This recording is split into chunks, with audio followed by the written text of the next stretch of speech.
the Tiki Goddess, for inviting me here to San Francisco, Berkeley, Oakland for this big shindig. Us four, guy with the camera too. Okay. Thank you.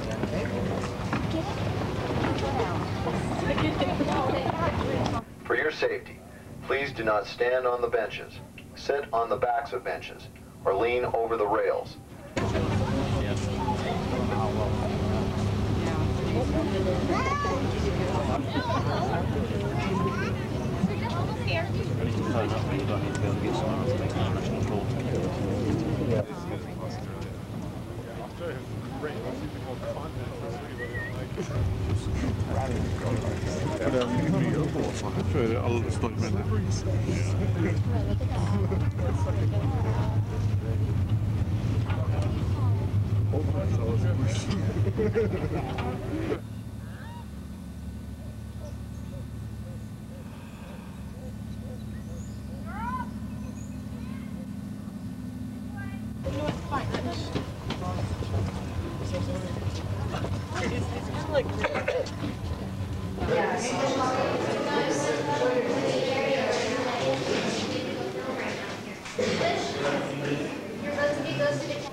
Come in, Jen.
That's it? What is this from? The shower? But not wet. Shower. What's wet?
Open.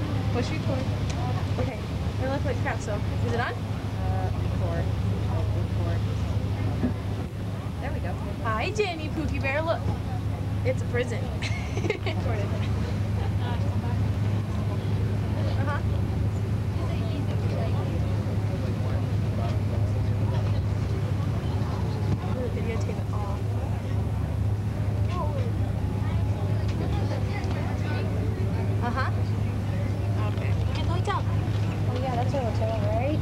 You should be. Look, can you hear the seagulls?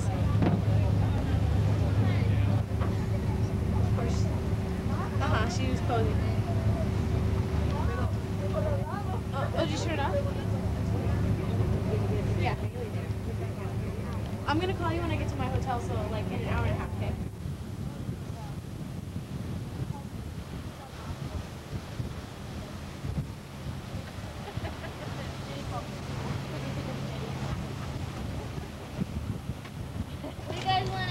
Starbucks. Hey, that's not food.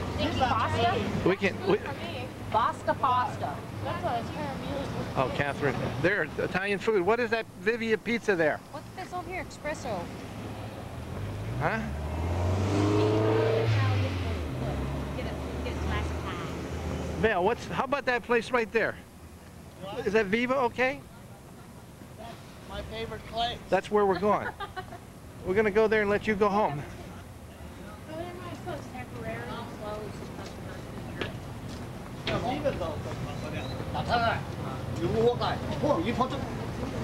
Servings are really big, guys. So split them? Well, yeah, that's what I do.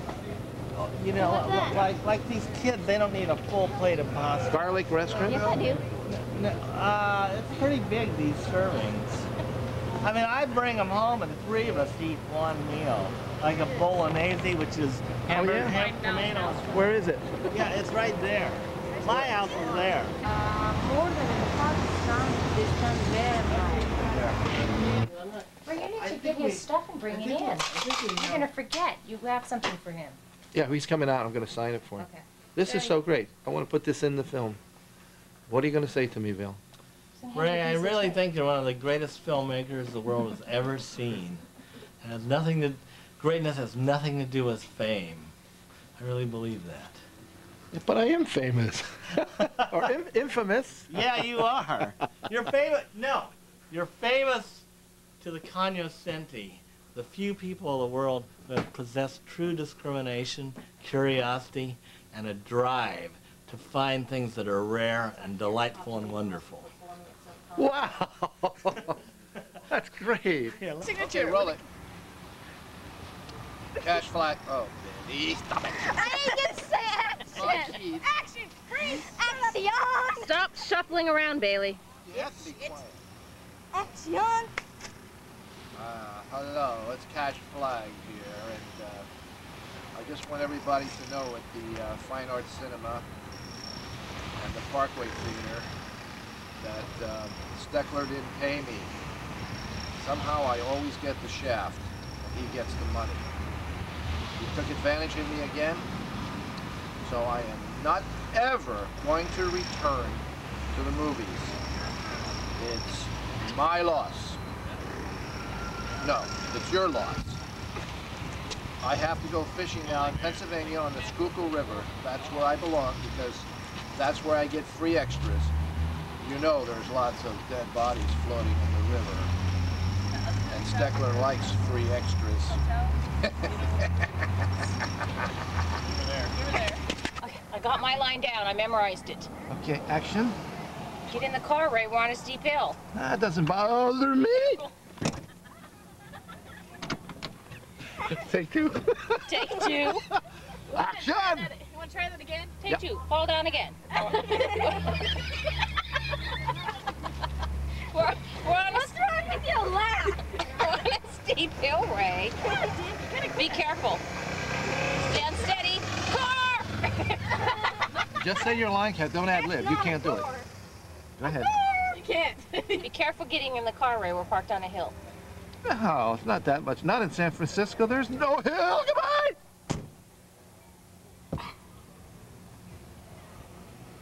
It's okay. The hills are alive with the sound of Steckler.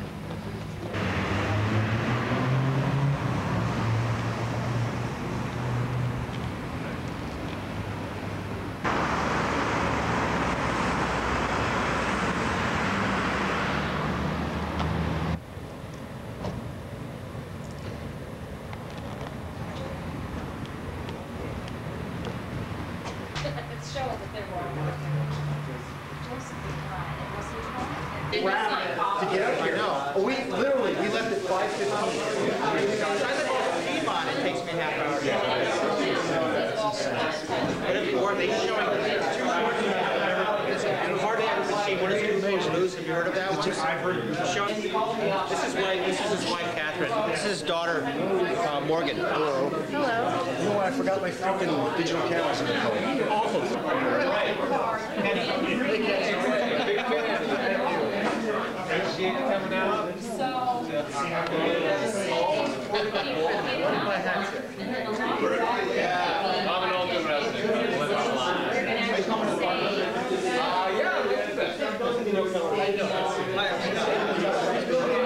Yeah, in another world tonight. Every night. We gotta get this one from this guy brought a Mexican lobby car back. I can't believe it. It's called like Bat Boy. It's unbelievable. Let's see. Yeah, look at this. Isn't that incredible? It looks like a 40s lobby car.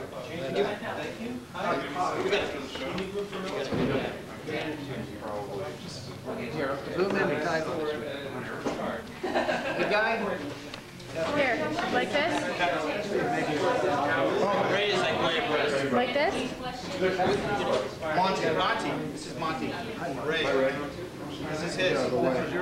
That's my pride and joy, man. He's filming a documentary. You're going to be on this documentary because this is going to become a documentary. Oh, fantastic. Can you, and I'll be glad to pay you for whatever you want to the tapes, anything you want. No doubt, yeah. I don't have it. I mean, that is, they can make, grab one of those cards. See, you got a Parkway show. Oh, wow. Last year's.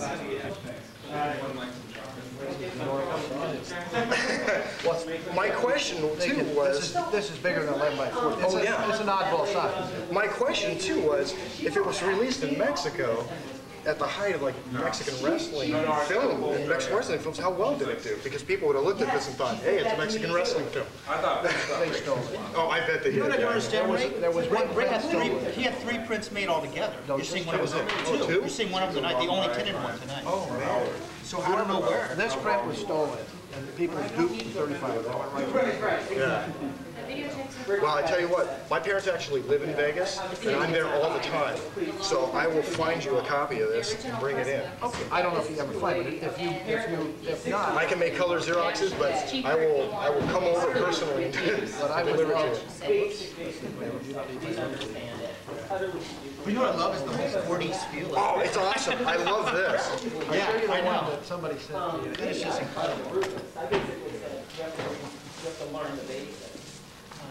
Batty E. Robbie contract. I saw a black and I did see a black and white on it. Here's the one that I Yeah. Right, I yeah. have one of those at home. Did you get Yeah, that that's one? killer. No, I don't have that one at all. So I'll be glad to Would you like one on account? I'm serious. I know you'll take care of me. Oh, no doubt. And to let you know too, this is, I'm totally dedicated to you for this. Is my AOL address for the past 12 years has been ratfink@AOL.com. I have that. I have that. And then people say, well, what's Ratfink? And they go, oh, it's that Big Daddy Rock thing. I said, no, it's not. As much as I love that, it's something. He's the guy that stole my website. There were two RaySteckler.com, by the way. Oh, was it really? You know, so I sent somebody from Vegas to see him. I got him back. If I owned them, I'd turn them over. Yeah. No, I totally wanted you to sign this too for me. Would you want this signed? Please. Glad to do it. Yeah, nice man. And this, definitely. It's out of control. He only made 2 prints of Rat Frank. Okay, My name's Monty, M-O-N-T-Y. There's only 2 in existence. Why? Yes. Yeah, the other one's stolen. So this is the only one. Yeah, he only made 2. That's the only one that's T-Y. Let's hope it made it. Slip a little bit. I'll put a couple days ago. Yeah. Okay. Well, no, obviously, this one didn't do it. Because obviously you played in Mexico. It's a dude's print. You hold it down and wait for the red, and then you flash. Oh, awesome. And then, let me give you this one. Do we have any cards? There were a stack in one of the boxes, box number 1. I think I got 2 there. There you go. Oh, fantastic. Whoops, I'm sorry. Whoops. Outstanding. Now this baby, that's my buddy Charlie, yeah. Hi, Ray. How you doing? Okay. Excellent. Okay. You met Ray? Now, what do you want? Just splash it all over the place, whatever you want to write. I mean, I'm just happy. Mexican hobby. This is what I've been waiting for you to sign this, man. But if I sign it, then you can't make me a clean copy. Oh, I can I? Okay, tell you what, I'll make the copies when I come down to Vegas. I'll be glad to. You'll autograph it then. Awesome. Try and get me a copy the same size as you can. Exactly. If you can. You may have to reduce it to a regular lobby. Right. It looks like the proportions from Word. Sure. But I'll take care of it. Okay? Don't you worry. Not a problem. Digital? Hey, Ray. Yes. Kyle. Hi. Very good to meet you. What's your name, Greg? My name's Kyle. Good to meet you. Good to meet You you. can find Ray's page in that. You can sign it. He's Oh yeah, right. That's right. Where is your picture in there? Are you Yeah, there's a whole page. The whole, There it is right there. What is the name? Hey, that's a great one. What is the name of the book? It's this research thing. What is the name of the book? Incredibly strange films. That's right. In fact, there's a documentary he has on one of these tapes. In Britain, there's a documentary show called The Incredibly Strange Film Show. Oh yeah? In fact, he's in. I have that tape. In fact, I showed it last night. No, I saw this stuff. It's like overwhelming. I need to. Yes. Thank you.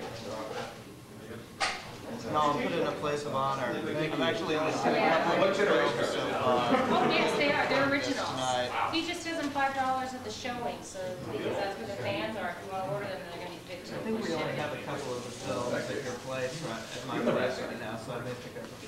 Oh, there's some great stuff. Yeah. A whole bunch of documentaries. The Rat Fink and Fruit, they were both have missing footage of South Korea.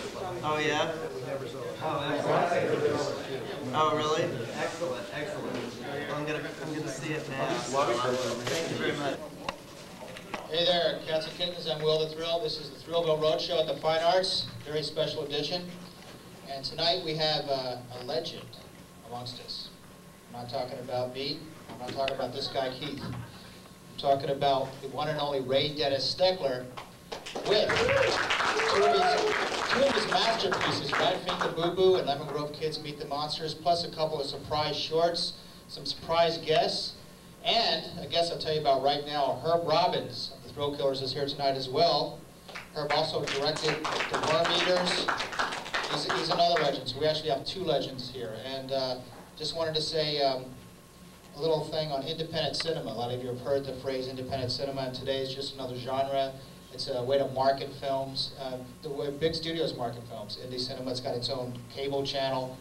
But these guys here were independent filmmakers back when that didn't mean anything, back before it was called independent cinema. These guys are really independent. They really had no money. They really had no distribution. In fact, tonight's print of Rat Fink is the only one in existence. Ray only made 2. And this is the only one left, and it's the only tinted version ever made. So you're in for a real treat. We're going to make movie history here tonight. We also have another special guest coming on later during Lemon Grove Kids Meet the Monsters. So make sure you stick around for what is going to be an incredibly strange and classic evening. But right now, to introduce Raffi Boo Boo, I'm going to bring in the one and only Ray Dennis Steckler.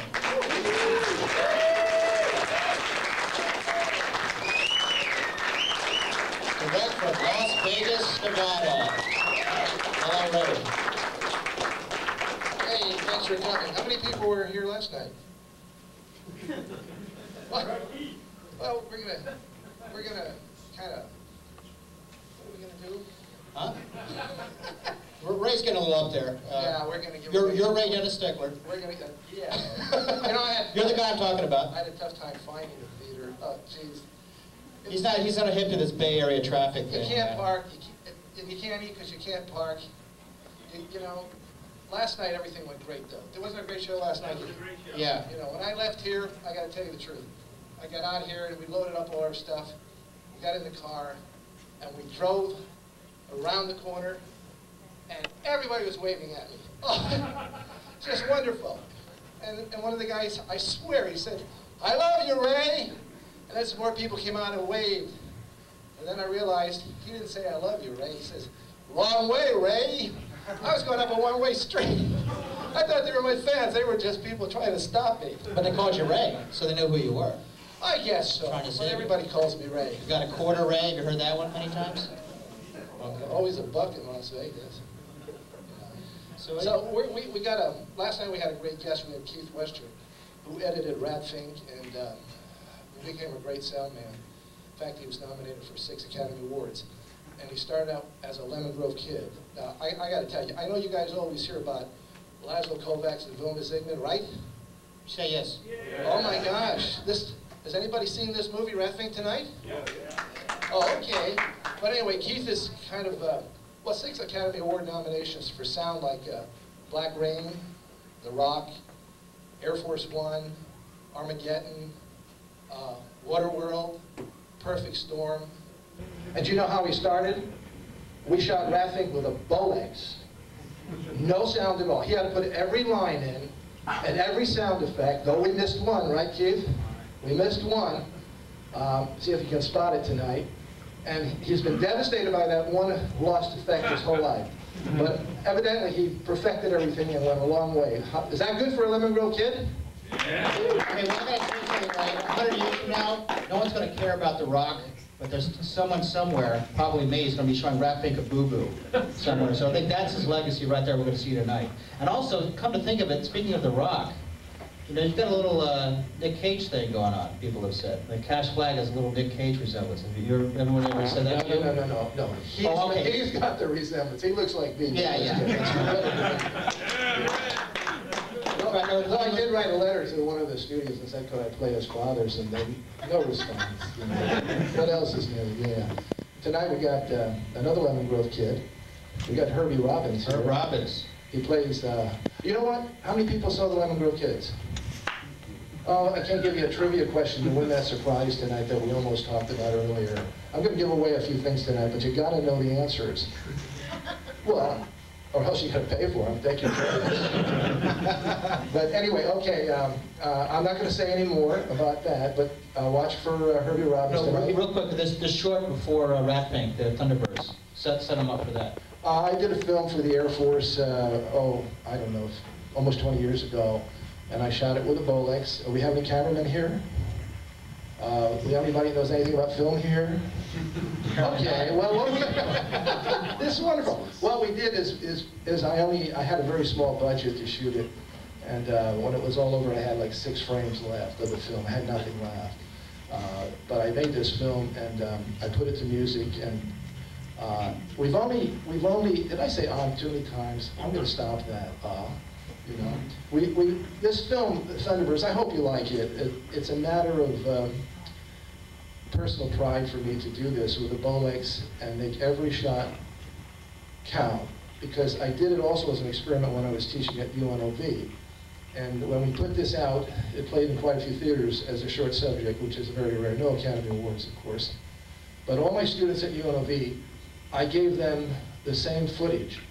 And that was their job, to take the footage that I used and make their own music video out of it. And I got 50 different versions of what you're going to see tonight. And you know what? Some of them were better than mine. So I was very proud of my kids in those days. And enjoy it tonight. I think you'll like it. It's only 4 minutes. You'll get through it.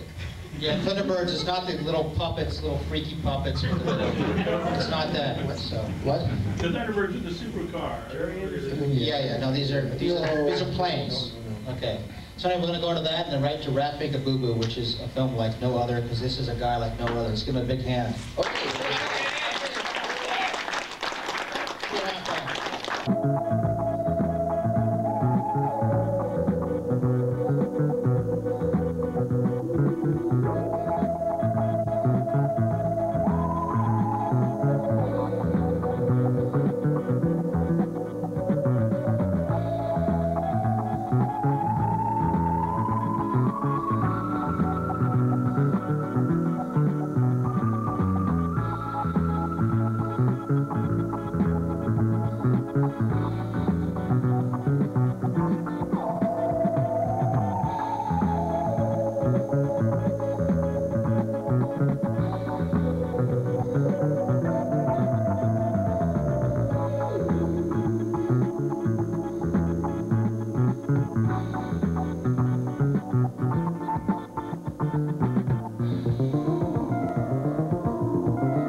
This is Lonnie Lord. Lonnie is a rock and roll singer. Last year, he sold 10 million records. His fans are legion.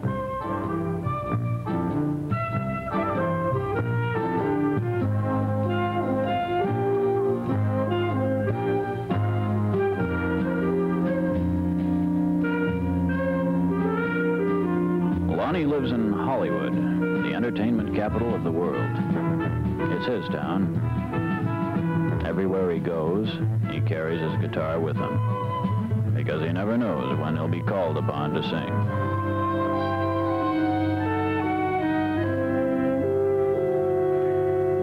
Lonnie will sing a song anytime, anywhere.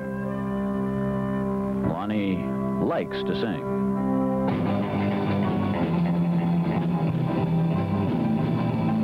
Come over here, baby, I want to talk to you.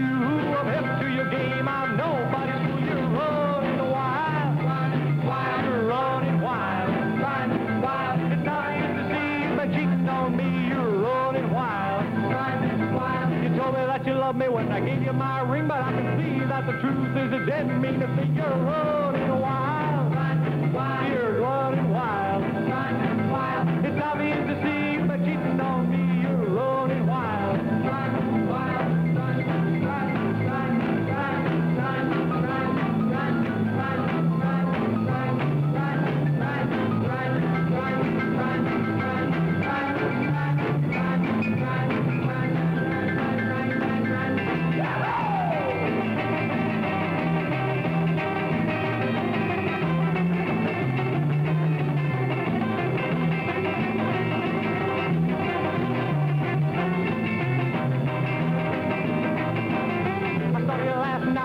Captain J, the two of you are necking in this new stingray. You're running wild, you're running wild.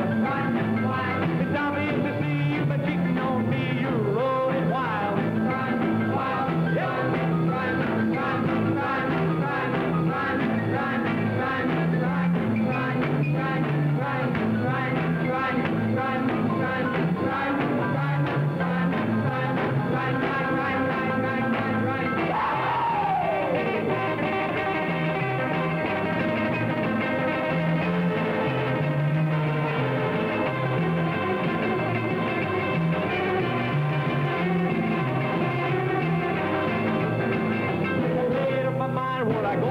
You, if you don't stop your cheating, then the two of us are through. You're running wild, you're running wild, it's obvious to see you, but cheating on me, you're running wild, it's obvious to see you, but cheating on me, better stop, stop, stop, you're running wild.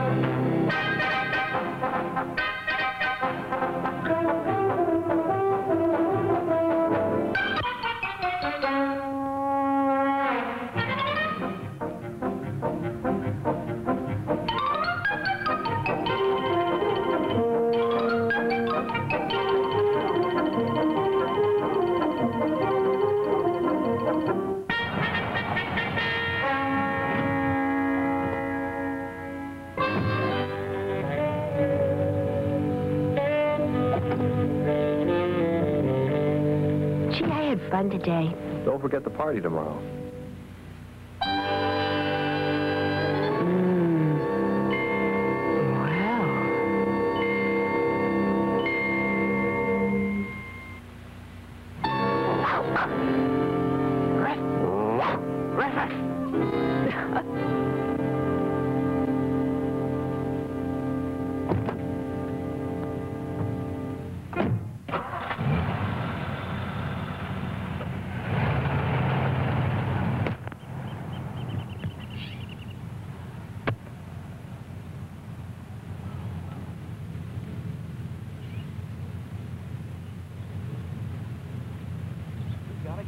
We gotta have some fun.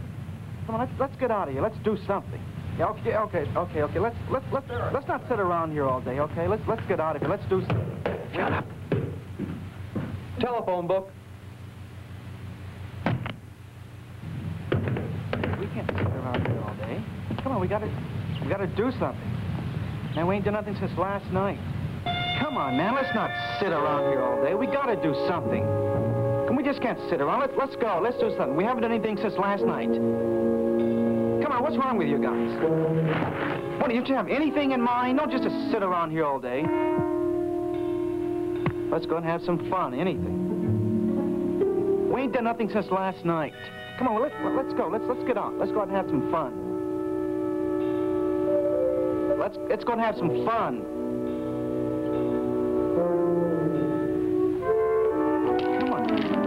Let's go and get some money somewhere. Let's do something.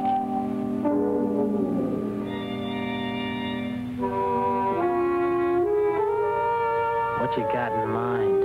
I don't know. We gotta do something, man. We need money. Let's get some money. Let's go and have some fun. Let's ball it up or something. All right, all right? Let's get out of here. Let's go and get some money, man. Have some fun, you know, like live it up.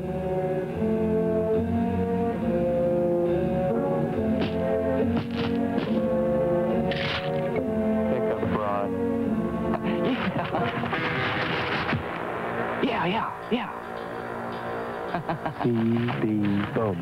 Yeah, do it.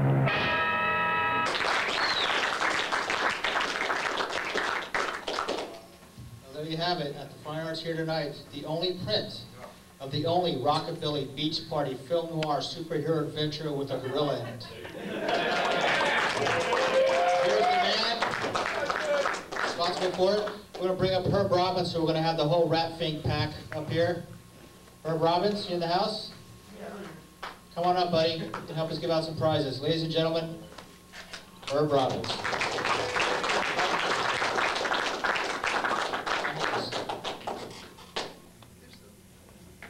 I got you another mic. You never could find this key light, you know.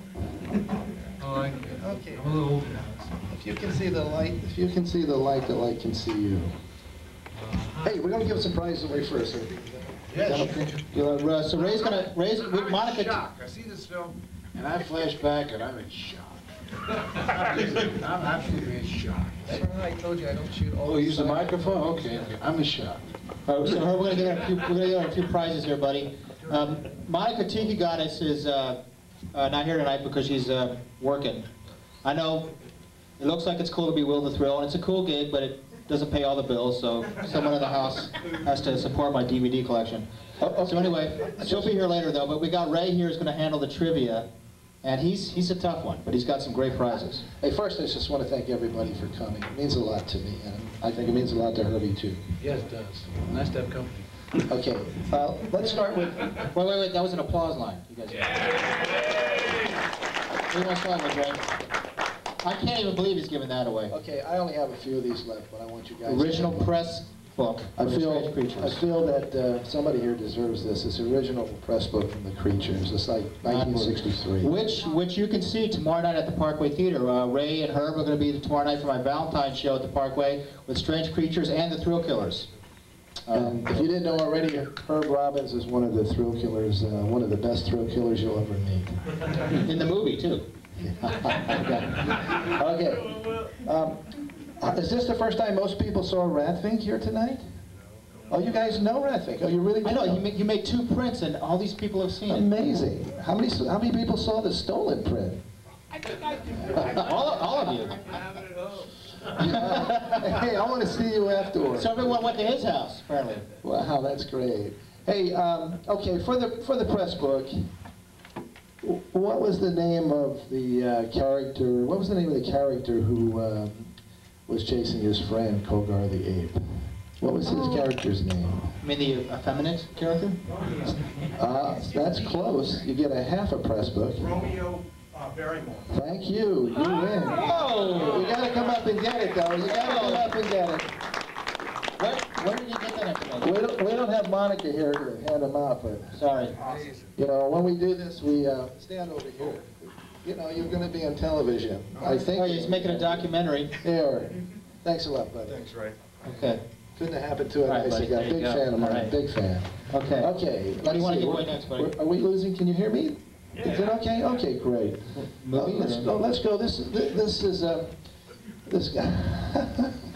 This guy here, believe it or not, was George J. Morgan, who put up the money for the Incredibly Strange Creatures. The one person in the world who believed I could make a fairly good movie. I would like you guys to give him a little applause. He's gone. Thank you. By George, yeah. But anyway, this photograph here, trivia, was shown on the Johnny Carson show one night, and I about fell off my seat, or wherever I was sitting at the time. And they asked Johnny Carson, they said, Johnny, what is it that you do at night when you go home? And Johnny says, this is true now. And Johnny says, when I go home, I turn on the same station and I see the same movie every night. The Incredibly Strange Creatures Who Stopped Living and Became Mixed Up Zombies. And he held up this photograph. Sure. And what I found out that, the reason for that, of course, is I sold the movie to a station in New York that they could run it as many times as they wanted to for 5 years. And believe you me, they did. 5 years, 5 years. Maybe 5 years and 2 days, who knows. Okay. Well, actually, you should mention that this was released under several different titles, because actually I just found out the print we're showing tomorrow night is called Teenage Psycho Meets Bloody Mary. That's on the print. Oh. You guys know the story behind that. We couldn't get many play dates on this originally, so we had to come up with a gimmick, and in order to get into the really, really good theaters, one night a week at midnight, they would let us in. And mainly because they sold so much popcorn and soda, you cannot believe it. So one night a week we played in top theaters all across the country, and we always had some great second bills, which were top movies. And let's just put it this way, a lot of the Roger Corman movies played second to mine. That's not too bad, huh?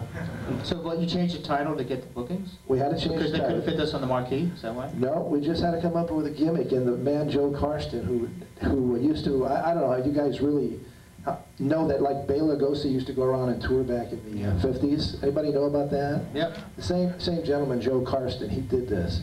He liked my film, and he said he could do it. And when I was a kid, I was fortunate enough to go on stage and meet Bela Lugosi. Wow. It was a big thrill for me, big thrill. And oh, yeah.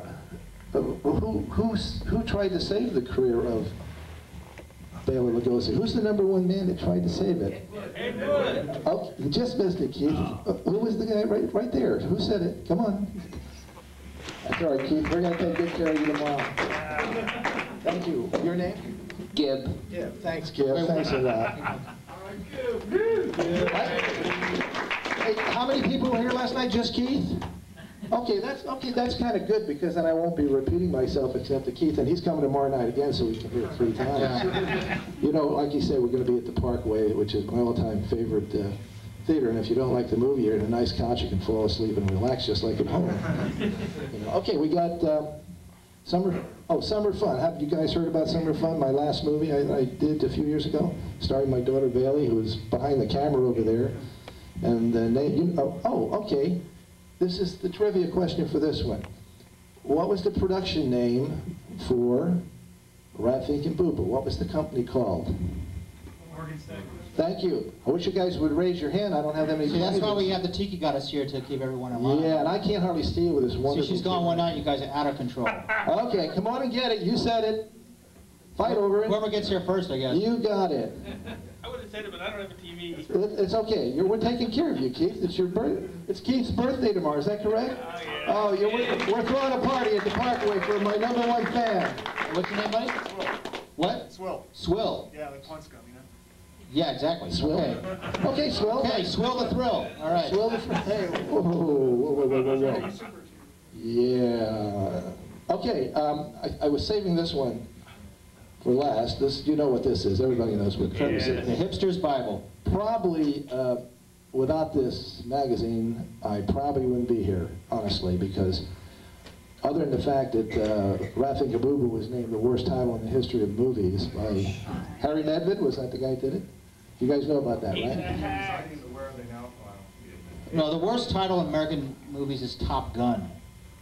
No, okay, I'll accept that. What kind of a person would say Rat Fink and Boo Boo was a terrible title? I don't know. That's an excellent title. Thank you. I didn't accept it. I didn't accept the award, so don't worry about it. Good. Okay, here's a biggie. who was the editor of it? How many people saw The Incredibly Strange Creatures? See, you know, it's kind of not fair, but you're not going to guess it anyway. You're not going to know it, are you? Who was the editor of The Incredibly Strange Creatures? Raise your hand. Gotta have a hand. In order to raise it. Who was the? You guys know who the editor of Ratfink Boo Boo was, don't you? Raise your hand. He was here last night. You guys read? Can you read credits? I don't know. It's your birthday tomorrow. You relax. We got. He's already got this book. Yeah. Oh boy, you guys. Oh, go ahead. Thank you very much. God bless. Come up here. How did you know it? Come up here. Give me the mic. Stand here just a second, but don't stand in my light. Get over here. Get behind me. You're bigger than me. What's your name? Mark. Mark, I signed some stuff for you. Okay. I have to know. This is yours. And I'll be glad to sign it for you. You have that already, buddy? Good. No. Yeah, okay. Yeah. Mark, how did you know the answer? My fiance pointed it out in the... That is terrible. Okay. Hey, listen. I'll tell you what. I don't lose a thing here, but there's a videotape of your choice out there on the counter. If you can tell me which character in Ratfink Boo Boo was really Don Schneider. Raise your hand. I don't have to give away a tape tonight. Nobody got it? Well, what kind of a person would edit The Incredibly Strange Creatures? What type of person? Think what's up there. Oh. Well, that's pretty good. That's close. That's close. Okay. Going 3, 2. I said it was close. 1. Whoops. Hold it. Hold. I saw a hand. It's cool. Go ahead. The Hammerman. No, but he's the star. The Hammerman, by the way, is the star of the Lemon Grove Kids. He plays the Leo Gorcey part. It's a lot of movies he did for me before we did the Lemon Grove Kids. Okay, guys, you got it, but it's too late. But you can have the tape anyway. Come on up here. I want everybody to know it. God bless you. Go get yourself a tape. Yeah, no. You just wait and come out there. I'll sign it for you. Hey, wait a minute. Whoa. Come here. What? Look what he's wearing. Come here. Put up your hood. Oh, my God. Killers. Can I do it? Ray, yes. Hold that, Herbie. Watch this. Hold that, please. Don't take it home with you. Watch this amazing transformation. Cash Flag meets Cash Flag. That's right. People have said he's right. Go on out and play your video. When they saw the pictures of the Unabomber, they said he was a movie star once, you know. Okay. Okay, you guys want to watch? Well, one thing you say before you guys start talking is that parade scene. You may want to mention the fact that you kind of crashed that parade at the end. Oh, they didn't. You guys wouldn't have known that, would you? That was funny last night when Keith was telling that story. Yeah, well, all the parades. You know, you saw the one on Hollywood Boulevard, which was the first one. The other one was out in the valley. Another Christmas parade. We took in the Christmas parades that week. Actually, rather than go too much of it, but when we were doing the Christmas parade, how many people are fans of the Cisco Kid? Well, we got 2 or 3. Who played the Cisco Kid? Duncan Ronaldo. Thank you. Well, Duncan Ronaldo was there that night. What's that? Please repeat. He can have my tape. Wow, that makes me feel terrible. He's giving my tape away for free. Well, I don't know if he's giving it away for free. I'll take it. He was standing there and as the Cisco Kid, and he turned around and he asked us. He says, "Is that the new Batman and Robin?" When he saw Ratfink and Boo Boo there, of course we said, "Of course, you know, why not?"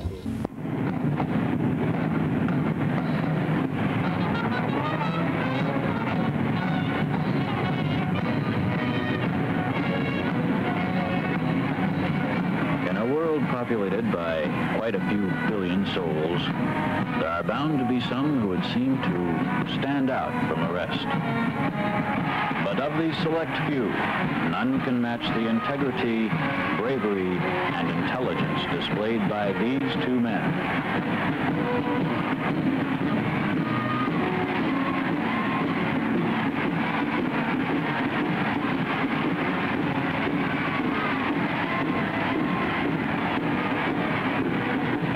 Dedicated to justice and the pursuit of happiness for all peoples, these masked crusaders defend the codes of law and order anytime, anywhere. Unlike other dynamic duos, our heroes spend most of their leisure time bringing joy and happiness to children of ill fortune. During a recent showing of their latest Crime Fighters film, rare documentary footage captured by our cameraman in the field reveals their anticipation as they await a surprise entrance.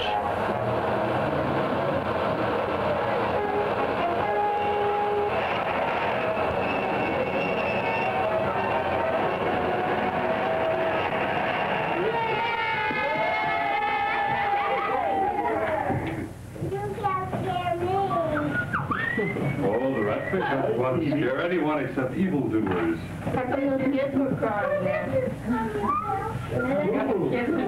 Known to young and old alike, respected by all world leaders, loved by the multitudes, these masked men carry on in the American tradition of truth, gallantry, and justice for all. I am in a total state of shock. You know, you see this stuff that he lived 37 years ago. And they're coming to get us.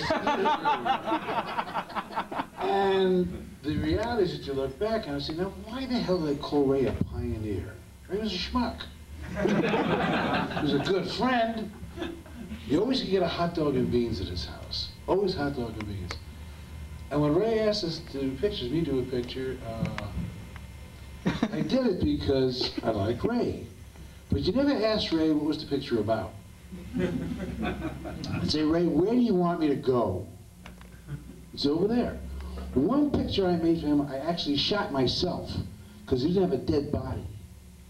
I shot. He said, Ray, stand over there, go bang. I said, give me a gun, I go bang. He said, well, shit, now we don't have a dead body. That's not a dead body. So there's a picture you made, I don't know, whatever the picture is, but I shot myself. It was a dead body. Low budget. 5 years, low budget. Jesus Christ, you can't believe the money. No budget.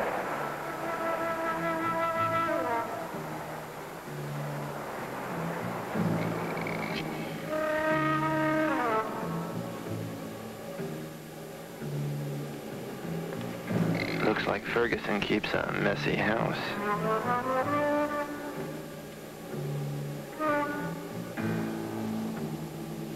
Now let's see, if I was Bogart, what would I do? Probably get the hell out of here.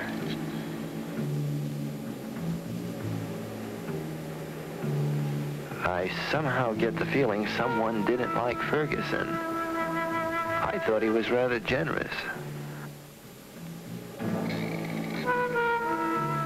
I wonder why anyone would want to cut his throat.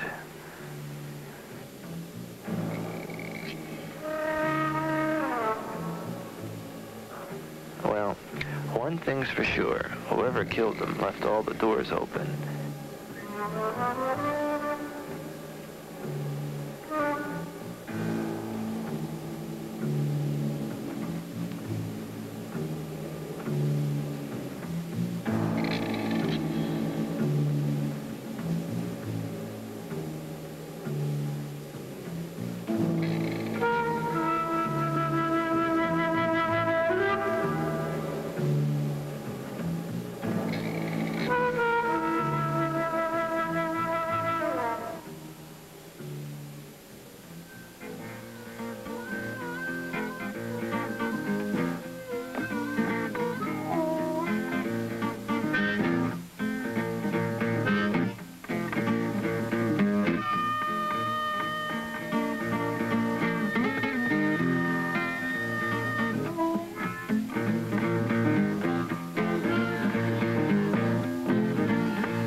give Ray a script, like in L.A., now I am known, I gotta say this, for a picture I made called The Worm Eaters. You know that picture, The Worm Eaters? And I made it because, to get back at Ray. No, that's not why I made the picture. Because I hate most pictures. And I said, you want to get gross? I'll get gross for $5 for Worm. So I did it. It took 10 years for people to laugh. Now they laugh, and somebody called me a legend. You know what it is to walk into a theater like this and somebody says to me, hey, you're a legend. Your balls shrink. They shrink. It's bad enough, I'm 72 years old, but no shit, I just died. The guy said, you're a legend. I go, wait, I'm not dead yet. No.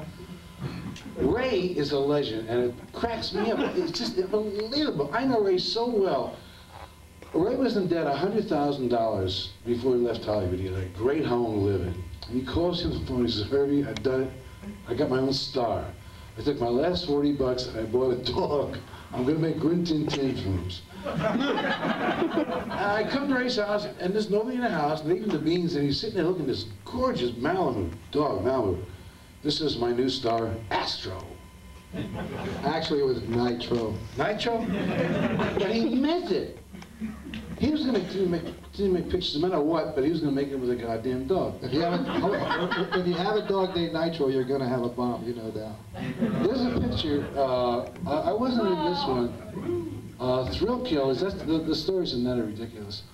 The next picture, Lemon Grove Kids, I want to tell you something. This happened 4 years ago. I'm living in Lake Tahoe, and I write, Ray wants to make a nice, clean movie for the family. So I write him a nice, clean movie for the family about Lake Tahoe.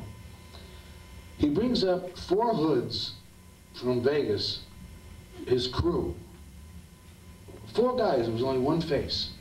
And this guy walks up, he's about 45, and he says to me, you're Killer Crump! What are you talking about? You're Killer Crump! This is Killer Crump! He's pointing to me, he's calling me Killer Crump. I played Killer Crump in the Lemon Grove Kids in the next picture. I so long ago forgot that I was Killer Crump, and this guy considers me a legend. He loves Killer Crump. And it's hard to believe this. You know, I mean, it's bad enough being 72 and worrying about dropping dead tonight. I've been 18 doctors in the last week, and he goes, Herbie, you're fine, you're just crazy. I said, all right, I'm crazy, you know. This guy says, I'm a legend, I'm Killer Crump. Ray Steckler made me Killer Crump. My kids don't know that I'm Killer Crump.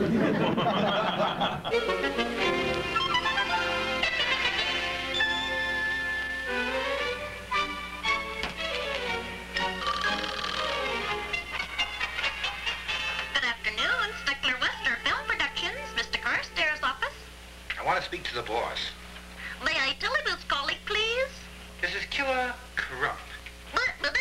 Just a moment, please. He's down in editing. No, you nincompoop! I told you to get rid of those 2 frames, and all this too short, and this cut is too long!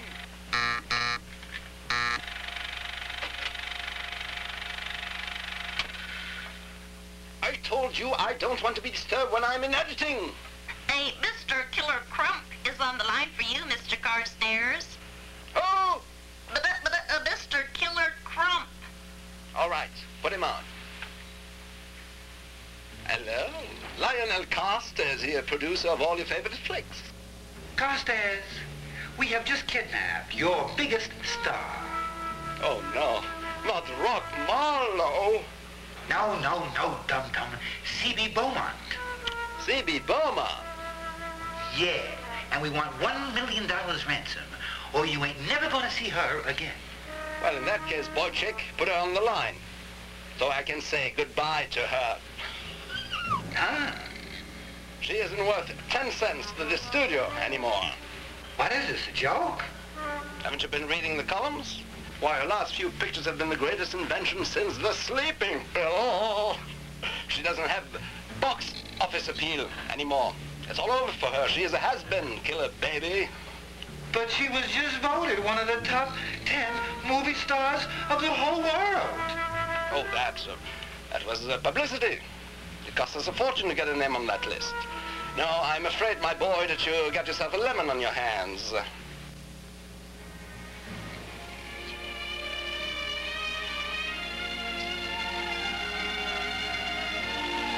I tell you what, my boy, you may still be able to ransom her off to some used car lot dealer.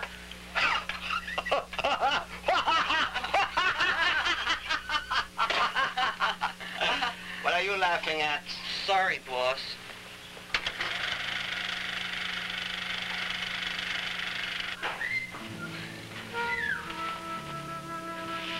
What's the matter, boss? You don't look so good, huh? He said he doesn't want her. Who? He said she's all washed up in the movie business. Who? Who? Why? Who? What are you, some kind of an owl? We gotta do something. Those bad guys have freebies. Yeah. Right. Let's go. Well, what do we do with her now, killer, huh? I don't know. I'll figure something out. That's a good idea.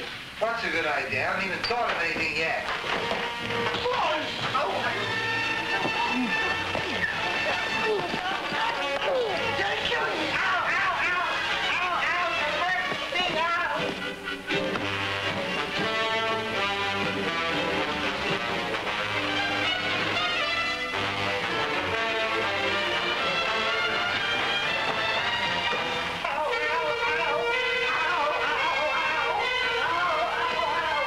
About 4 weeks ago, my wife got to get. By the way, Margie, my wife, is one of the most intelligent human beings I've ever known. 18 years we've lived together. Margie, come on. She's an artist, a writer. She's brilliant. She's been with me for 19 years next week, I think. She thinks this is the better film than Citizen Kane. Yeah. Gone with the Wind. Woohoo! And you name it. Ryan, I'm not bullshitting you. She sits there and she cracks up. Her kidneys empty out. She laughs so hard, she thinks this, when the guy walks into the closet, well, I was in your house when you told Ron to walk into the closet. And like a low-raised smells, I was standing there going, why the hell is Ray telling these people to walk into a closet? But I'm not going to ask why. I didn't know why until about 10 years later when I saw the film. They come out as Rat, Fink, and Boo Boo. Where's the Ray Steckler? I'll tell you, I'll let you go, because I can talk forever, as Ray knows. Keep talking.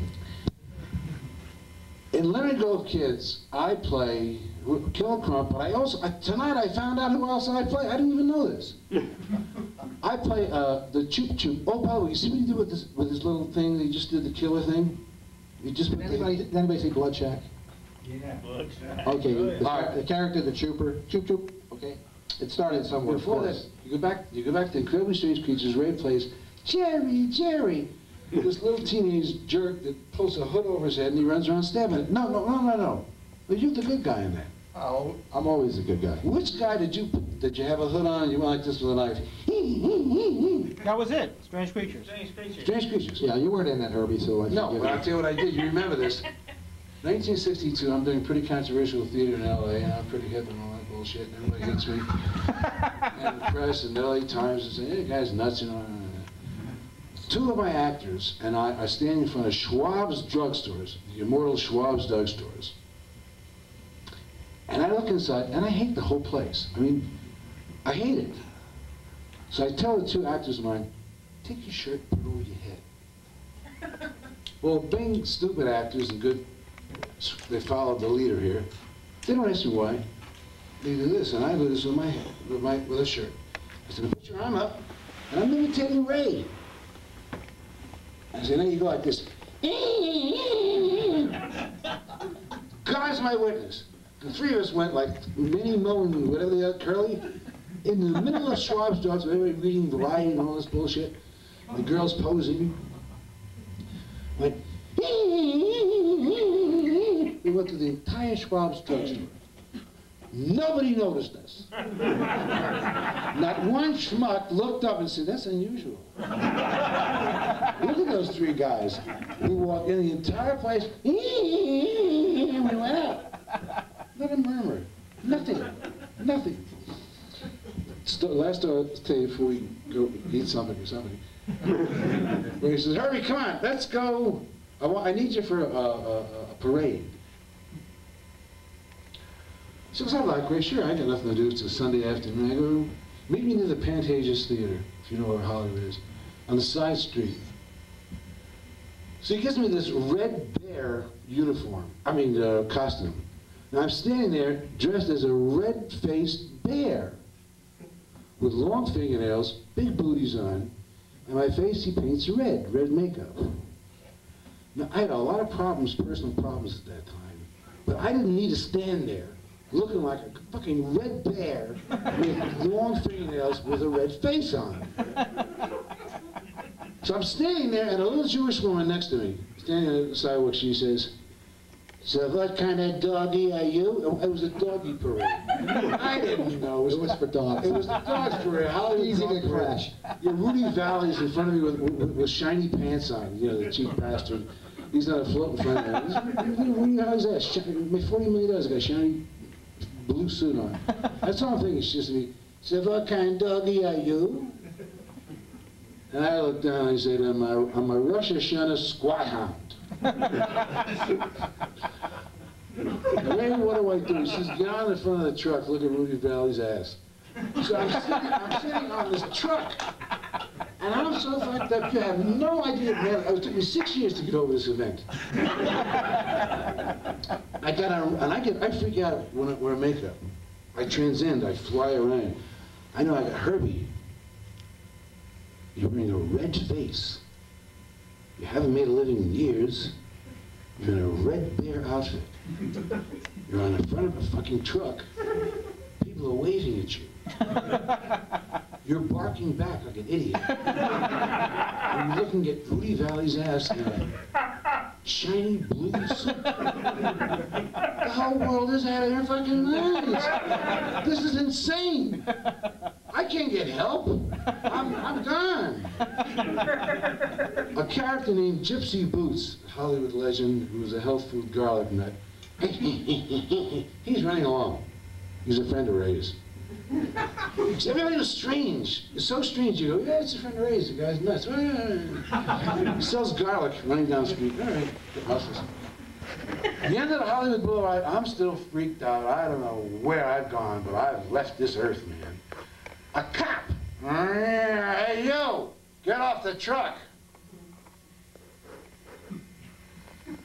I get off this truck in my red bear outfit with my long fingers, my red face. The cop said, "What's your name?" Ray's behind me. I said, "You're going to pay this ticket, Ray, no shit." And my name was Herbert Rabinowitz, not even Robbins. He said, "Do you know what you were doing?" I said, "Yeah, I was on a red truck. I was on a truck. I was sitting there. This is against the law." I said, "Did you notice anything funny about me? Is there nothing strange about me to you? Am I a normal traffic getting ticket person?" Nothing. Ray says, "Herbie, I'll pay for the ticket. Don't worry about it." I said, "Ray, I'm insane. This guy's insaner than I am. He doesn't know I'm a fucking bear with a red face on." All right, one ticket. One red bear with Jewish face on it. Happened, but some of the strangest things in this film brought back to some of those days. He is a legend, and I'm glad he is. I hope his kids appreciate that they got a legend for a father. A month ago, my wife and I got an internet finally, and I said, "Honey, look up Herb Robbins." And I'm not an egotist, and I'm really not. I do a lot of theater, I do a lot of stuff. I continue every year. I live in Grass Valley. On the internet, I punched my name. I had a lot of press in my life. I'm sinking, for God's sake. I'm sinking. Ray, I'm 72 years old. Leave me alone, will you? No, I won't get out. No. Don't put me down. We love you guys, man. Bye-bye. Take care.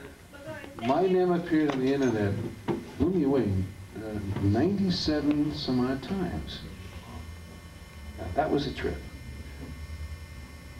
So, honey, You're shacking up with a goddamn legend. Ray is a legend. I thought these films were unique as I look at them. They're not. They are unique.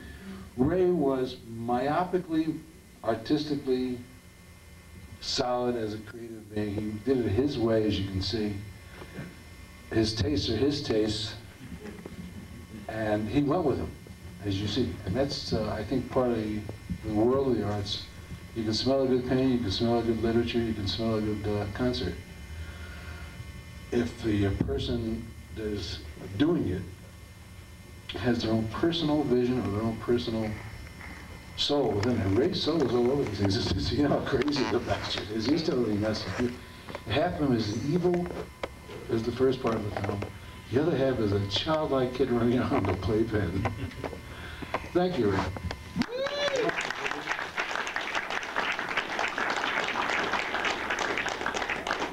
Just one part of the parade thing. Of course, we really got the ticket. This is true. Here, take this one. You know, then this one's better. This one's longer. This one's a lot what? I'm giving you a longer one, right? Okay. No, you want one. Yeah. I'm not sure about this. Okay. Can you hear me now? I took the ticket. I went down to the municipal court down in Los Angeles.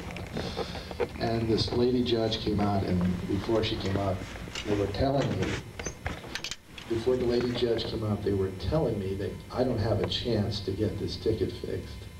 I said, well, we'll see. So I went in there. When I went in there with photographs of Herbie. And I showed her all these photographs, and I told her the whole story about the bear and the parade for the poor dogs of America, and we were just participating. And we were really great Lemon Grove kids. And by the time, I don't know, 5-6 minutes went by, she was in tears, and of course the ticket was wiped out. Okay, we have a few more minutes, just a couple. Yeah, sure. I wanted to show a little bit of that. There's a documentary, actually Ray's selling out there, British documentary, The Incredibly Strange Film Show, and he's the featured star of this particular segment. So I want to show a bit of that on video before we go into not only Lemon Grove Kids, but Goof on the Loose. You want us to talk a little bit about Goof on the Loose, Ray? Which you consider your Citizen Kane? Yeah. Or, excuse me. No, really. It's my first film I did myself. The first one were all filmmakers. We have filmmakers out there? Great. But, you know, you kind of want it, when you make a film, if you don't have control, no matter what you do, you just feel sort of slighted. You just got to have control. I mean, it's important to you. So, a lot of pictures I didn't have control, and a lot of pictures I did get fired. But in this particular one, it was my money, so I could do what I wanted. We shot it in 35mm, and we had no film left over at the end to make a trailer, but then it was only 10 minutes long anyway. I used all my friends. One of my friends who came from Reading, Pennsylvania with me plays a drunkard. We were in high school together. And we made this little film where I just wanted to go to Echo Park, where Charlie Chaplin and Buster Keaton, all those guys, they roamed the grass down there. Do you know where Echo Park is in California? I mean, you just go there and you sit down on a bench. Even I was there not too long ago, and when you go down there, you can still feel the ghosts, I swear. Max Sennett shot so many movies there. And in all my movies, you probably saw that I try to keep certain locations together.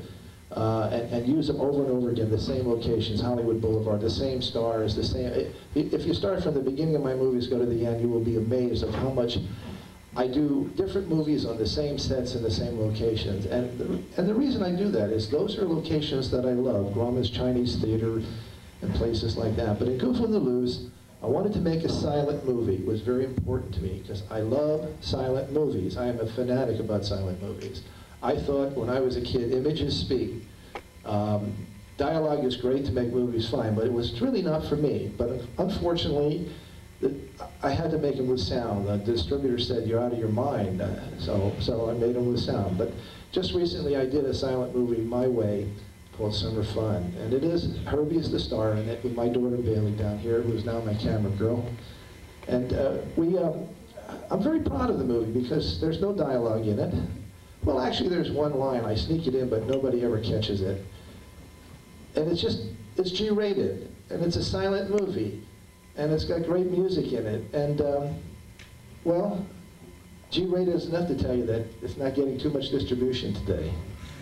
So, but in the meantime, we made a couple of documentaries about it, and now we're in the process of, to be perfectly honest, I did make a sound version too on the side, just in case the first one failed. And the movie did not fail, don't misunderstand me. The movie, is just like many movies, has not found an audience. And as you notice, I'm only finding my audiences from my first films now. So like wine, it's just going to get better down through the years. And I just say, why do we have to make movies today all the time like The Thrill Killers, you know? Big chase and violence. I like to see good movies. Someone asked me the other day, said, well, what's the movie you thought was the best movie in the last 10 years? And let's see if you know the name of it. See who comes up with it. It's about a guy who gets in a lawnmower and goes across country. The Straight Story. Straight Story. With, who knows the star of it? Richard Farnsworth. I had the opportunity a few times to be at USC with Richard Farnsworth about 7 or 8 years ago, and we went to a seminar on B-Western movies. We sat there for like 16 hours watching one Kermit Maynard movie after another. And I'm sure you don't know who Kermit Maynard is. I distribute about 400 Western films now because that's my life. And we sat there and we just talked. He was not a big star then. He didn't become a star to become a horseman. But he never forgot all these people that used to double forward and ride the stagecoaches. And the stories he told me about Tom Tyler and all these, Hoot Gibson, all these people, it was fun. It's just like I'm trying to tell you now. What you see on the screen isn't all you get. With some actors it is, I will say that, but not with Richard Farnsworth. Now you all know he was nominated for Academy Award, correct? And you all know who the director was? Yes. David Lynch, who I say takes a page or two out of your book. Right, thank you. Thank you. I'm supposed to, thank you. I appreciate it. I'm supposed to have lunch with David Lynch in about a month or so. A friend of mine who does a lot of writing was in this movie, Lost Highways. Lost Highways. He played the detective, Louis Ippolito. I just want to say again that with Richard Farnsworth, was one of the most enjoyable days of my life, because I love talking to people who were really, really there. Not what you read, but what you know. And that's why I like Ed Wood so much, is what he did for Bela Lugosi when nobody else would. Speaking of Westerns, you have the Ed Wood Western out there for sale. I have a few copies of Ed Wood's only Western that he directed. I don't think, does anybody know he did that? See, that makes me feel really good that you know that. So, I'm not going to ask you whether you liked it or not, but I love it immensely because he did it his way, let's face it. Last night I told a story and then I'm going to wrap it. And I can come up here and talk about me, and if there's a question you want to ask me right afterwards, fine. But the story I'm going to tell you right now is very brief. Anthony Cardozo, who is in the Lemon Grove Kids tonight, he plays one of the gangsters. One of the gangsters got the gun like this and the hat and everything. He was the producer of Night of the Ghouls. Night of the Ghouls? Okay. He put up, I think he put up the $3,000 or something. And we had a little talk, and I taped him one day, and I'm going to put this tape out because I don't know too many people except for Dolores Fuller, who I know very well, who I just did a tape on. You know who Dolores Fuller was, right? His girlfriend. Sure, was, right? A wonderful, wonderful lady. She wrote so many songs for Elvis Presley. You wouldn't Rock-a-Hula Baby. Thank you, thank you. And Do the Clam. Wow. Anyway, Anthony Cardozo, Tony, was in Ed Wood's apartment. This was the time that nobody would, you know, all he did was drink booze and smoke cigarettes, and boy did he smoke cigarettes from what I heard. And he lived up there, and the only work he could get was to write some X-rated films and everything, which was really sad. But you know, he never made what was called a financial success. He never made a movie that became a real general release in his time. But he was up there, and they were sitting out there smoking a cigarette and drinking a little booze. And all of a sudden, he heard a scream. Now, he's on the second floor. As far as working with Ed Wood, what would you want people to remember what would you want people to remember Ed Wood as?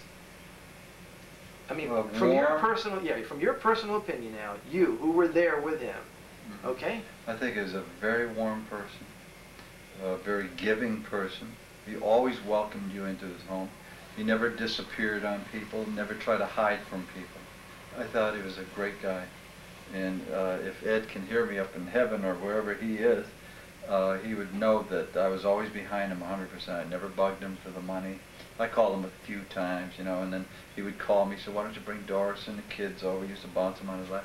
And I want people to know that he saved my life once. He dove off the second floor balcony, and I was drowning in the pool that they had there at this apartment house. And he was teaching me how to swim, okay? And he heard me go under 2-3 times. He dove off the second. He didn't even care where it was or whatever. He dove off that second story and into the pool and saved my life. And I will, you know, bless him for that forever. How many people know about that? It's in a book. It's in the book that this guy wrote out of New York. Got his name. There's a book out on Ed Wood. But no, he was a decent man. He killed himself actually with the booze. Is Ed Wood a hero or what? Did I hear something for Ed Wood?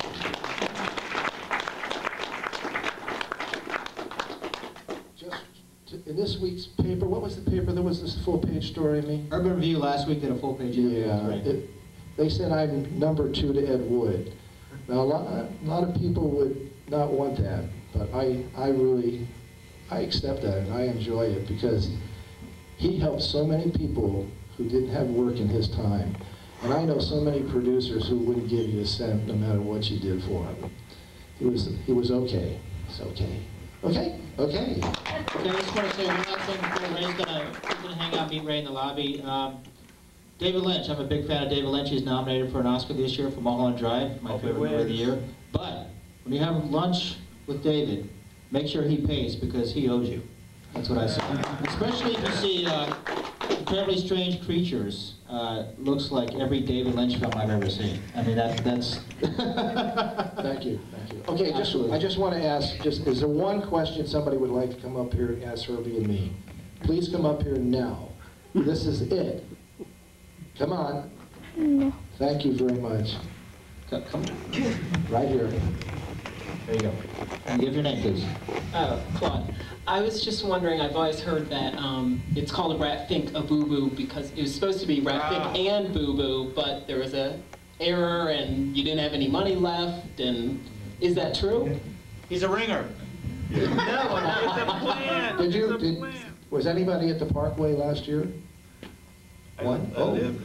Are you guys going to the Parkway tomorrow? We need you. I'll be there. You got to see the Thrill Killers and Herbie on the big screen. Yeah. Herbie, do you know the answer to that one?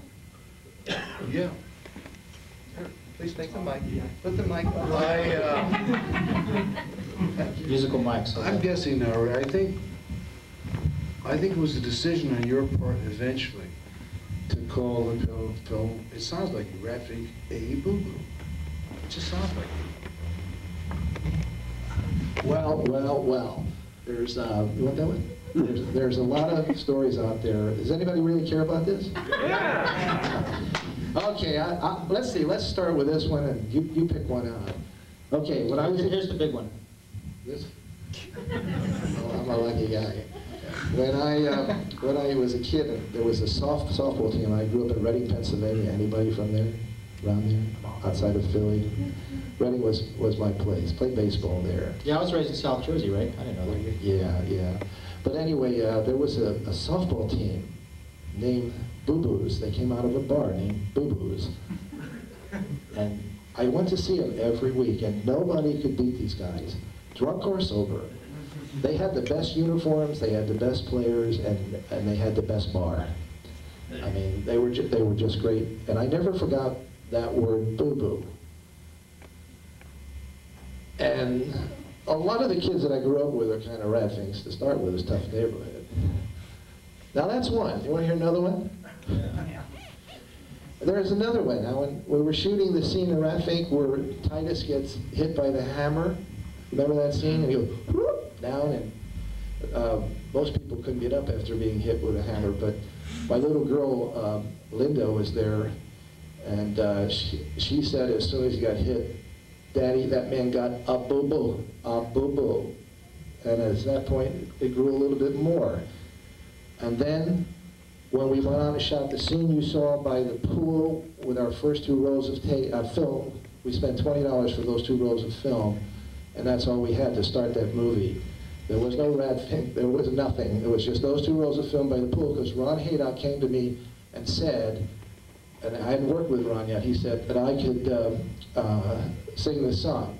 Now when I say I hadn't worked with Ron, let me correct that. I hadn't known, he's in the Thrill Killers, but I didn't know he could sing. I had no idea he was a singer till he brought me Rat Fink, the song. So we went out there and there was a band there, and of course they didn't know this song, Rat Fink, nobody did. And I didn't have a playback thing or anything, so I just told Ron, just go, sing it wild. And he sang it wild, and we put it all together, and we saw what we had there in the swimming pool, and I said, let's see if we can get another $20 and keep going. And that's where the Rat Fink came. And then later, of course, the Rat Fink, we were in the Sears Roebuck, and we hadn't come up with a character yet, and Ron saw this ski mask, and he said, let me put this mask on and look at this. And I says, what are you doing? He says, we could do Rat Fink. I says, Rat Fink? And it was really Ron who started. I said, that sounds great.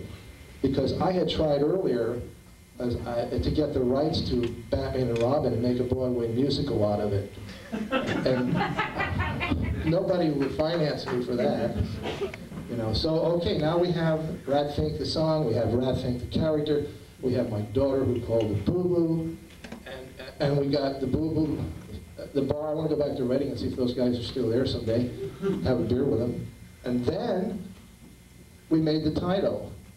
And now as the legend goes, and this is it, in respect to my friend Will, we were saying Rat Fink and Boo Boo, and Tom Sherman, who did the credits, misspelled and said Rat Fink and Boo Boo, and I didn't have $50 more to do the credit over. So now we have Rat Fink and Boo Boo forever. All right. Forget Batman forever. Rat Fink and Boo Boo forever. Hey, one last thing before we go. I watched a little bit of that documentary. And Lemon Grove Kids, which is about an hour long, is actually 2 short films combined, correct? Yeah, there's actually 3 of them. 3 of them. There's 3 short films. On video, you can see the 3rd one. On the video that you're showing here. Yeah, we never had the money to blow that one up to 35. But oh, great! So you get a bonus on like so many of the videos. Right. Okay, excellent. And this is his homage to his childhood idols, the Bowery Boys, who I loved as well. I love those guys. You actually had dinner once with Hudson Hall, which is kind of a sad story. You want that one? Okay, sure. Here we go, real quick. It's your house. Hunsall came to my house one day. He had seen the Lemon Grove Kids, and he said that it was really very funny. And I said, Hans, I would like you to play my father in a movie, and I could play your son. Would have been my dream, believe me, my dream. And we sat down there talking, and he told me how he liked the movie, but he says, when you're the comic in the movie, don't have anybody else in the movie to take any of your scenes away. And then Lemon Grove Kids, I must have had 10 of them. I mean, I didn't even think about that. When we made Lemon Grove Kids, we were out there having fun. But a real comedian and many actors, as you know, will not have anybody in their films that's going to take anything away from them. There was a cowboy star named Alan Rocky Lane, Republic Studios. You guys know him. You should see his movies. He was really great. But he had in his contract he had that you could not wear Levi's in the movie. Only he could. Levi's. That's tough. You know. But anyway, Hans was there and he was telling me about the scene he had done for the bear. Ivan Tours with the bear. What is the title to that? What is it, Gentle Ben? Gentle Ben, yeah. Thank you very much. I'm getting old, you know. I can remember everybody who played for the Brooklyn Dodgers in 1949, but I can't remember 5 days ago. Anyway, yeah, Gentle Ben. He played a poacher in the film on TV, and he was there in the movie, and he said every day in his scenes, if he was getting close to the lunch break, he would deliberately flub his lines so that they had to pay everybody meal penalties.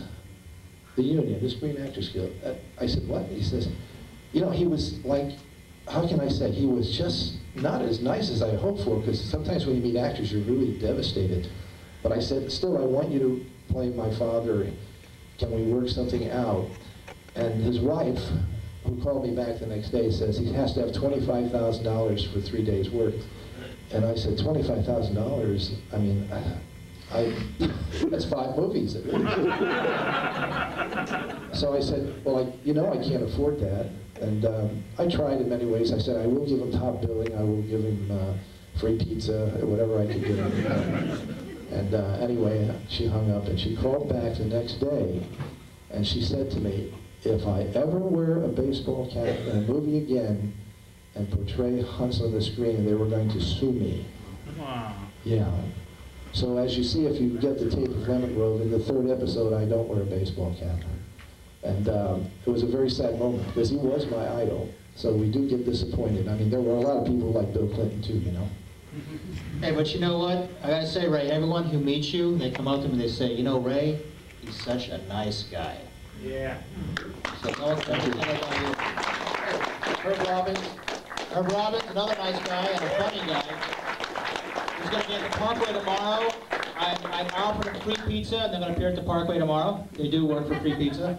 So we'll see tomorrow the incredibly strange creatures who stopped living and became mixed up zombies and the thrill killers tomorrow at 7:30 tomorrow. So hear more stories, and by that time, Ray would have cooked up yet another origin of Rat Finka Boo Boo. Thank you. We're going to show a few minutes of this documentary, then we're going to Proof on the Loose, which is about 5-6 minutes long, and then Lemon Grove Kids. So thank you very much.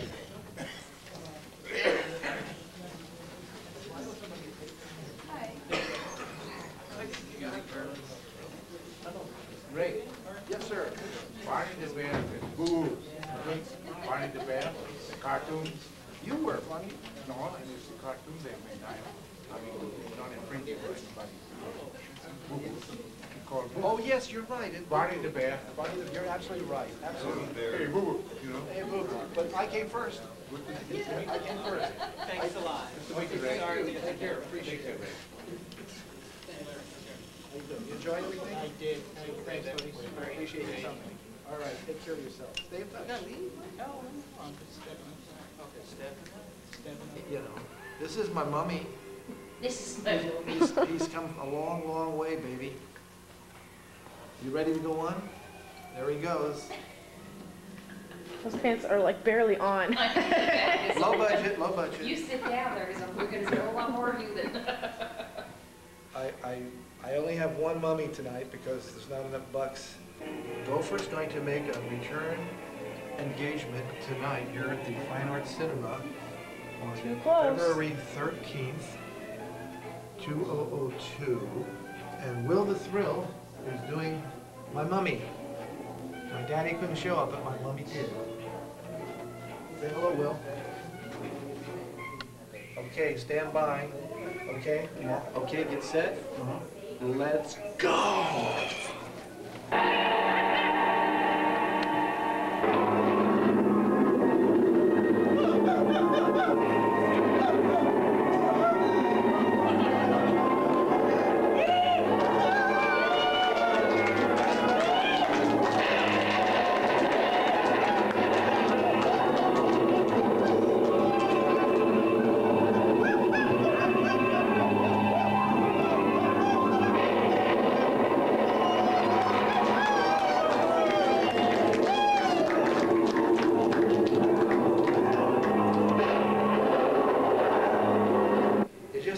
Gopher returns. 2002, The Space Odyssey with Will the Thrill. That's my favorite mummy. Thank you. Thank you. Thank you.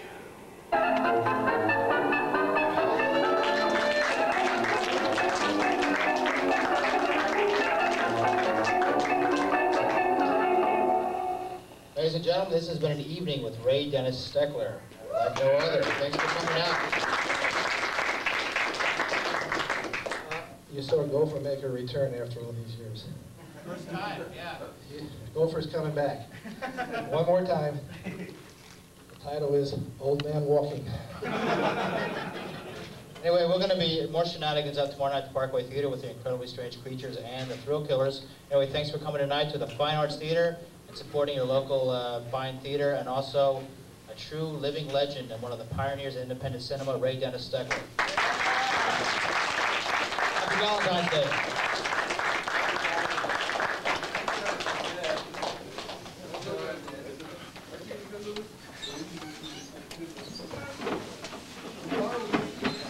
Cut.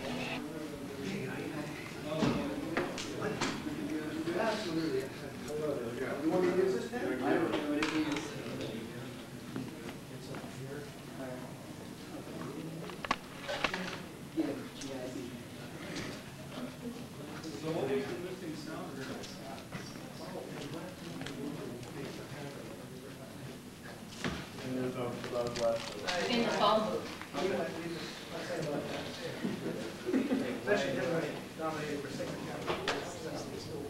You call access cam?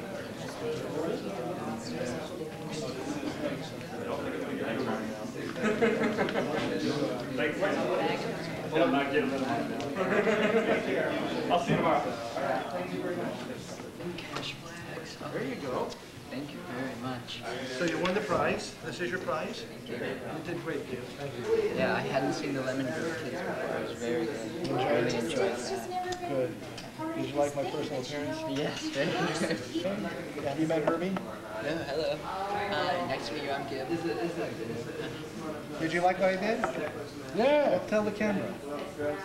I like what you did. I like your shirt. I like your shirt. Oh yeah, that's it. Always wanted to meet somebody I could look up to. It's not glasses.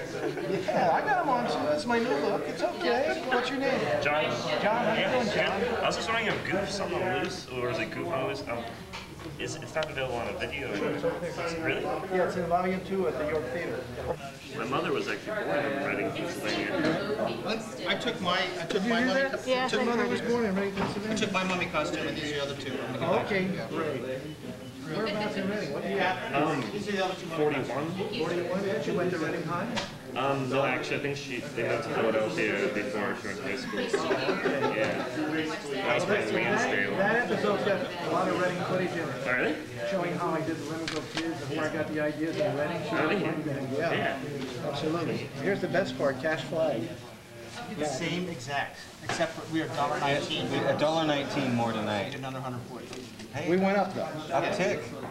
But he's holding out on that extra 59 cents. That's okay. Thank you so much. Appreciate it. We got 20. No, this is our music rate. Want me to give it to Catherine? Yeah, 60. The next time we work, 140. Cash flag. Score. cash flag means cash in hand. Next time we work, I'm going to be paying you in euros. Would they like that? What I just did? Yeah. Bring the money costume? Absolutely. Take care, guys. Thanks a lot. Appreciate it. How you doing, Margie? Oh, thank Did you like so it? much. Oh, I enjoyed it so much. I had a wonderful time. Thank you. And I enjoyed meeting you. Well, I got my copy of the Thrill Killers. Oh, this has got the extra footage at the end. I was shooting the movie. We have only found it after, I don't know, 50, 30 years. What was your background when you started making these films? What had you done before? I was an Army photographer in the Army Signal Corps in Korea, and I learned photography in the Army for the most part. And then I was a movie photographer. They sent me to Astoria in New York for training later after I got back from Korea in Long Island. And Astoria Studios used to be the old Paramount Studios back in the 20s. So I had some good training, but it was all raw. It was all raw training, right? Not like Hollywood training, you know. I was always shooting things, whatever happened, that's what I filmed, right from the start. What's your first name? Paul. Okay, Paul. Are these the first time you saw my movies? I've seen Incredibly Strange Creatures and Wild Tom, you know. But I hadn't seen either of these films tonight, and I haven't seen the Thrill Killers yet. Oh. So, yeah, these films were very, very inspirational. Oh, that means a lot to me. Yeah. How you doing? You all right? Yeah, I'm doing well. Yeah. You should write cash flag down here. Because you're meeting tomorrow night.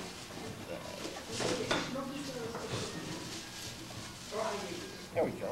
We got another one? Sure. You found it.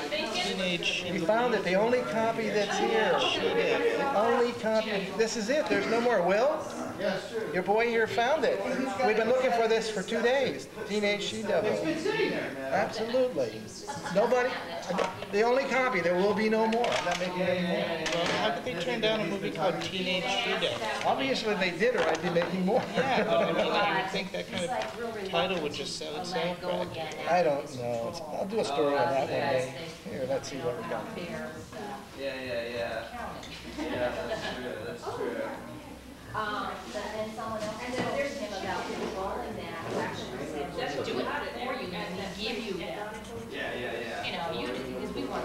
Well, it's a real pleasure to see these movies on the big screen and in nice prints. They were pretty good prints, weren't they? Yeah, and and with an audience and everything. Most of it, you see this kind of stuff on TV, the prints are lousy. That's true. Keep going, pass acid, pass Alcatraz. Did you like Who's on the Loose? Oh yeah, Good. very much, yeah. What'd you think about it, actually? I'm curious. What did Did I capture the silent era? I think so. I mean, you know a lot more about science movies than I do, but I think so. They certainly, you certainly captured the Bowery noise. Oh, thanks. I appreciate that one. Yeah, and just I mean the strangeness of putting Ratfink and the gorilla at the end is just great. Yeah. Hold on a second, Paul. Bailey, let me have the stills there. About a book of the stills. Yeah, just bring it over here. Paul, I'd like to give you one of these. Thank you. I'll make you my official person of fan club. You want to be the head of my fan club? I would be an honor. You're the first one, so it's up to you to get more. He's got to get more. Just anything here you like, you just tell me. There's Lemon Grove.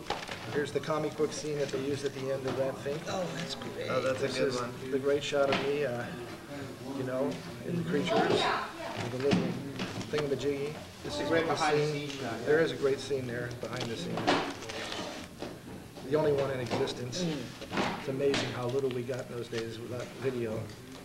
That's the hypnotic scene. There's my ex-wife, Carol. That's when I was directing. I had to yell cut right after this.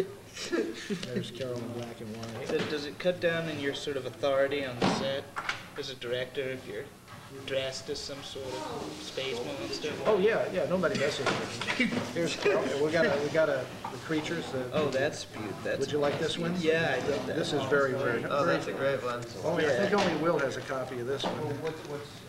Okay, so we'll pull this one out here. This is the one that Paul picked. It's they stole my movie in Mexico. I never got any money in Mexico, but they made great artwork, which I now can sell. Yeah. So I get back to it. Somebody came in today with a big poster right here. Okay, Paul. In the big boxes. In that box up there, that's empty. I did, I sold it. Costumes. Well, you've already outlasted most of the Hollywood movies that were made when you were making your movies. Thank you. So, I'll write my name on my ex-wife's legs, okay? Sure.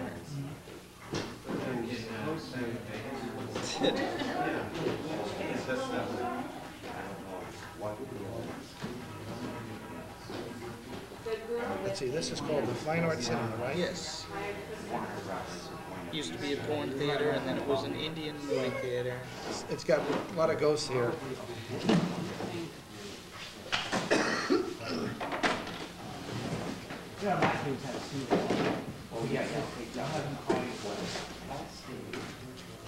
There you go, boss. Thank you. It's all yours. Just let it dry a little bit, okay? Sure. That's a beautiful piece. Thanks for coming. Beautiful.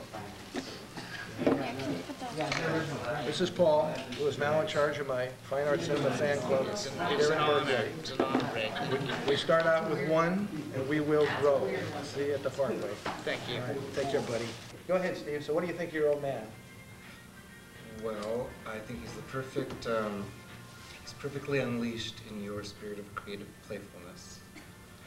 And like everything else in your films, actually, you just see further unpeeling of underlying layers of that playfulness. The playfulness is there, right?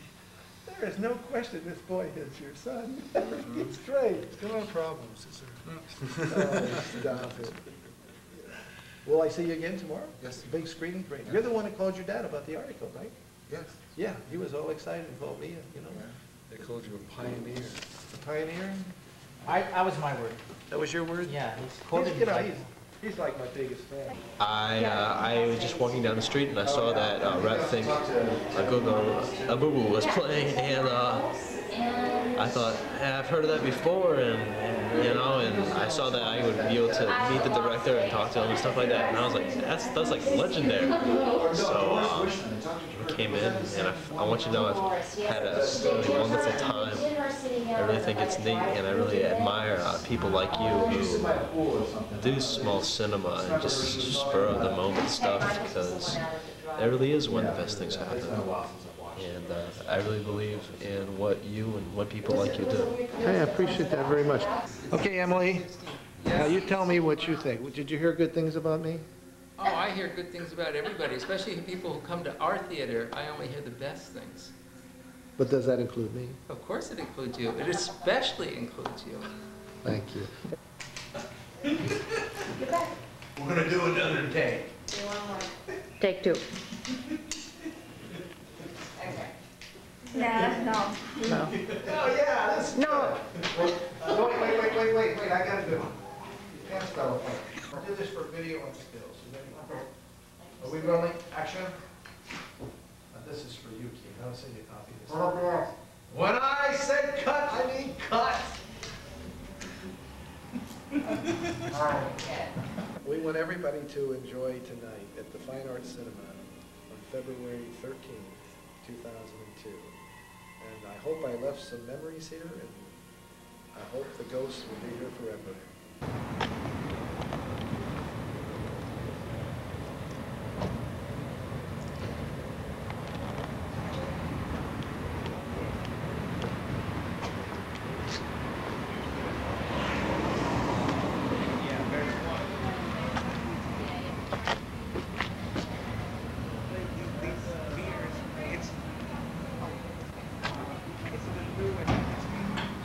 You want to read that for me, Herbie? Try it. Lemon Grove Kids shows early Steckler talent at work. Family and friends have always played a big part in filmmaker Ray Dennis Steckler's early work. But nowhere is it more apparent than in Lemon Grove Kids, a series of 3 short films produced in the mid-60s, which were loosely based on the old East Side Kids Bowery Boys films of the 40s and 50s. By using the middle-class neighborhood he and his family had just moved into as a background for a series of nonsensical adventures, Steckler created a home movie atmosphere that is only now finding an appreciative audience. While admittedly more primitive than Steckler's feature films, their silliness and boundless energy show low-budget imagination as its most refined. Take, for example, the discovery of the flying saucer and Lemon Grove Kids meet the vampire lady, the green grass cop hopper from outer space.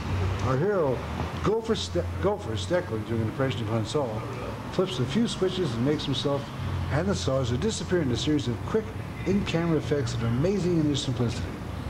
By resorting to these silent comedy devices, Steckler successfully reaffirms how funny visual slapsticks can be, even in one's own backyard. But herein lies the magic behind the renewed popularity of these long-lost shorts, with camcorders and home videos being all the rage. Lemon Grove Kids can easily act as the perfect blueprint for modern home movie making. In fact, they are 60 versions of America's funniest home videos, sans Bob Saget. Instead of having mom and the kids standing in the front yard waving at the camera and recorder, put them in cheap costumes and have them act out some silly little scenario. Or turn a vacation into a mysterious chase scene, which is just what Steckler did in his first installment. One of the vacation locations happens to be the south edge of Rogers Dry Lung, just north of Avenue E between Lancaster and Rosamond. Anyway you look at my films, you see my old cars, some old places that we used to live, said Steckler. When we first moved to Lemon Grove Avenue, which was a fairly straight neighborhood, we put the flying saucer out in the front yard. People would let their kids play with our kids for about a year and a half after that. Knowledgeable Steckler fans may also recognize a few familiar faces. Mike Cannon, who plays Leo Gorsuch Slugger, was one of the chain gang, as well as being one of the Wild Ones and the Wild Ones on Wheels, a film which Steckler is most photographed. Cannon later scored big with his appearance in Sam Peckinpah's The Getaway. Even Steckler's longtime partner, producer George J. Morgan, and Morgan's wife Mary appear as reporters in the Lemon Grove Kids Go to Hollywood. Morgan was also a pretty convincing drunk in real life. He doesn't touch the stuff. In the pre-credit segment of the Incredibly Strange Creatures, which will stop letting stuff zombies, and portrayed himself in The Thrill Kills. For you credit readers out there who find cinematographer Gil Hub's name familiar, watch the next episode of Murphy Brown. He's the director of photography. He also served in the same capacity in Bruce Lee's Enter the Dragon, and won an Emmy for his work in Guyana Tragedy, the story of Jim Jones. the 1980 movie that starred Powers Booth. While Steckler still uses family and friends in his movies, his wife, Catherine, produced and appeared in his last film, The Las Vegas Serial Killer. There's a little likelihood that he'll be recapturing the loose, free-wheeling atmosphere of the Lemon Grove Kids, but not for the reason one may think. You see, I met Hans Hole once, he said.